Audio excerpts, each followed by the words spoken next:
Hey, today I'm keeping it short and straight to the point. I'm going to show you how to turn any character from a movie, cartoon or TV show into a realistic version. Let's go! First, pick up a movie or animated show. It can be anything, from Disney to anime. Then in ChatGPT type prompt, movie name, main characters.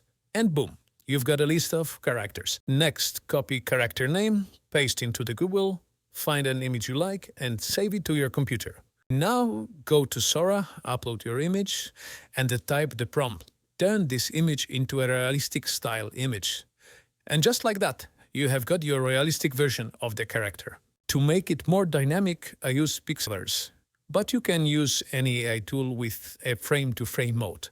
Upload your starting frame and ending frame, run it, and if you like the result, save the video. For editing, I use CapCut. I cut, add effects, music, and it's ready to go.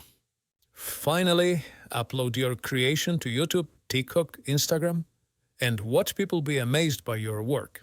Easy, right?